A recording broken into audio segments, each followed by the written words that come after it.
à toutes et à tous, ma team Kiefer, j'espère que vous allez bien. Aujourd'hui pour cette nouvelle vidéo, on se retrouve pour parler du Critérium du Dauphiné 2022. On va voir toutes les équipes et tous les coureurs partants. Et pour la petite anecdote, sachez que cette vidéo n'a failli pas se faire parce qu'il était impossible de trouver la liste des coureurs engagés pour le Dauphiné. J'ai réussi à trouver ça sur le journal Le Dauphiné. Donc ça régale parce que franchement pas évident à trouver ça. On va commencer par parler de l'équipe Ineos qui ne verra pas tout simplement ces grosses coupures, ces gros favoris faire le Dauphiné, qui est normalement la course habituelle pour préparer le Tour de France. Mais non, les leaders qui sont Dani Martinez et Simon Yates disputeront le Tour de Suisse. Ça sera les deux gros leaders pour l'écurie Ineos pour le Tour de France 2022. Ils ne feront donc pas le Dauphiné. On retrouve quand même une équipe de très grosse qualité avec Ethan Hayter, Miral Kwiatkowski le Polonais, Filippo Ganna, champion du monde du contre-la-montre, ou encore Geo Gunnart. L'équipe elle est là, Kato qui est capable de faire un top 10, Ethan Hayter très talentueux aussi, Filippo Ganna, Laurens de Plus, Eddie Dunbar, Geo Gunnart qui peut être leader, il a déjà remporté le Giro, et André Amador. Donc une équipe expérimentée, une équipe talentueuse, et donc voici la fiche de l'équipe Ineos. On voit ici Roglic à l'image, c'est normalement qui fera tout simplement le Dauphiné. Donc c'est pas encore complet, mais on va pouvoir avoir déjà des premiers petits avant-goûts des coureurs qu'on pourrait retrouver sur le Dauphiné.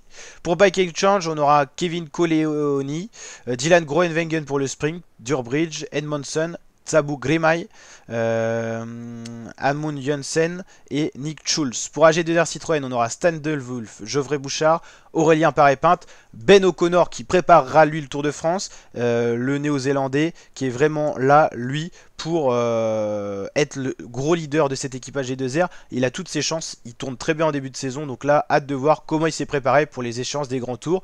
Oliver Nassen, Greg Van Avermaet et Clément Venturi. Arkea Samsic, on retrouve Anthony Delaplace, Warren Barguil qui préparera le Tour de France, Simon Guglielmi, Lucas Ozian, Thibaut Guarlec, Mathis Louvel et Maxime Bouet. Donc j'imagine que Quintana qui fera le Tour de France va se préparer sur le Tour de Suisse. DSM, on retrouve Romain Combo, Niklas Mark, Marco Brenner, Léon Hanche, Kevin Mermakeux, Marc Donovan et Henri Van da Balle. Pas facile à prononcer. Ineos, on retrouve ce qu'on a vu tout à l'heure sur l'autre site. Quickstep Alpha Vinyl, on retrouve Andrea Baggioli, Mattia Cataneo. Cavagna et Cataneo auront vraiment quelque chose à jouer sur le contre-la-montre. Joseph Cerny également, Dries de Venens, Mickaël Honoré et Yannick Stamle. Personne au général, peut-être Cataneo à la limite. Chez l'équipe Bahreïn, on ne connaît pas tout le monde. On a Dylan Teuns qui est prévu, Jack Egg qui lui sera favori, préparera le Tour de France, tout comme Damiano Caruso et Pello Bilbao qui sort du Giro mais qui sera déjà là. Alors pour Jack Egg et Damiano Caruso, je suis incapable de dire si les deux vont être leaders, si Caruso sera lieutenant de montagne, parce que Caruso il s'améliore en vieillissant. Donc comme un bon vin, on ne sait pas vraiment s'il va être lieutenant de montagne ou leader. Intermarché, on retrouve Luis Menches, capable de faire un top 10. Hugo Page, Yann Backlands, Copé Gossens.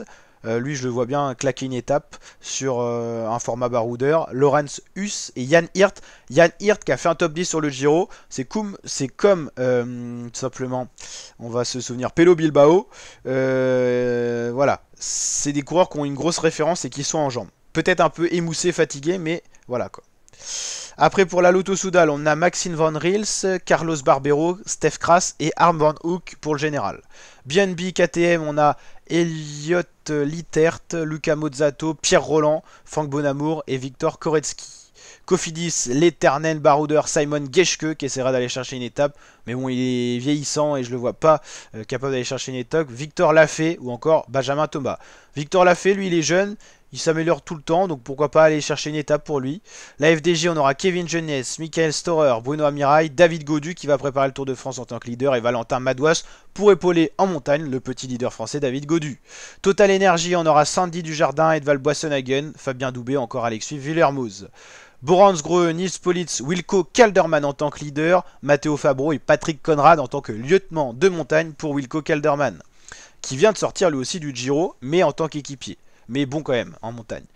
Israël Première Tech, on connaît que Chris Froome qui s'est amélioré. Figurez-vous qu'il a fait un top 11. C'était il y a très peu de temps sur une référence en montagne. Donc Chris Froome qui se retrouve petit à petit chez Israël.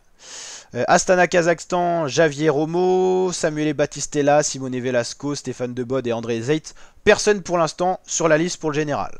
Jumbo Visma, on aura Tish Benoît, Jonas Vingegaard qui lui prépare le Tour de France. Et là, je peux vous dire que c'est un des gros favoris.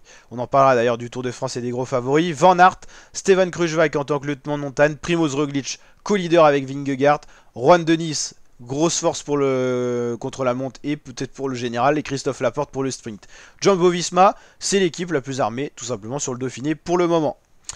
Uno X Pro Cycling, c'est Tobias Haaland Johannessen, et lui il n'est pas connu mais je peux vous dire que c'est un très bon grimpeur.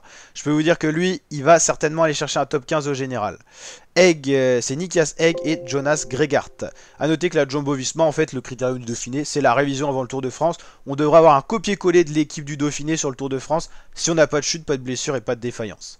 Movistar Team, on a Matteo Jorgensen, Henrik Mas qui va préparer le général Tour de France, Mühlberger, Carlos Verona, Mathias Norgaz, Nelson Oliveira, le bon rouleur portugais, et Oscar Rodriguez, le petit grimpeur espagnol.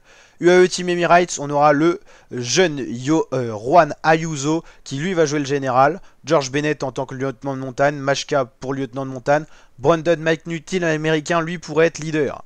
Education Easy Post, on a Ruben Guerrero, le portugais, Esteban Chavez ou Marc Padoun. Marc Padoun, il avait fait tout simplement l'année dernière un critérium majestueux en allant chercher des victoires d'étape promettant plus de 5 minutes au coureur derrière lui. L'Ukrainien qui a changé de formation, il est arrivé chez Education Easy Post alors qu'il était chez Bahreïn. Ça marche un peu moins bien depuis qu'il est arrivé d'ailleurs. Trek Segafredo avec Tony Galopin, Jasper Stuyven qui cherchera certainement une étape au sprint.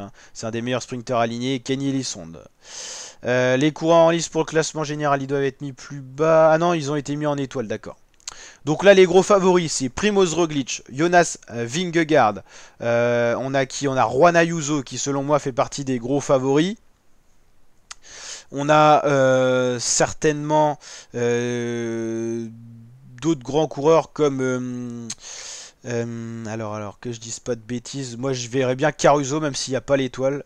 Je verrais bien aussi Geo Gunnart. Et il y en a un que je pensais depuis tout à l'heure, c'est Ben O'Connor. Donc pour moi c'est les gros favoris. Mais bon, si je dois en citer 3 noms, c'est Roglic, Vingegaard déjà dans la même écurie. Et par rapport à ce qui se passe maintenant, je dirais Ben O'Connor. Et puis allez, 5 outsiders comme ça au général. Si je devais en sortir, je dirais... Alors là, mettre étoile sur Simon Guglielmi, c'est ridicule. Donc là, j'ai pas compris. Je dirais Caruso, ça fait 1. Je dirais Jan Hirt, ça fait 2. Je dirais Wilco Calderman, ça fait 3.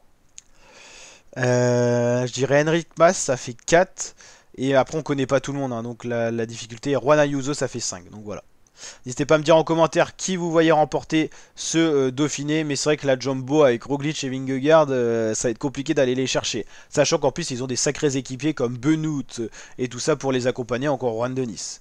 Allez la team, je vous dis à très bientôt pour de nouvelles vidéos. Ciao ciao, et on suit ça sur la chaîne YouTube, donc n'hésitez pas à nous rejoindre en vous abonnant. Et je vous remercie également parce qu'on est de plus en plus nombreux et nombreux sur la chaîne. Et on est en train de tout faire péter, donc continuez à vous abonner, partagez, vous nous régalez. Et on va se régaler ensemble, c'est une promesse. Allez, ciao!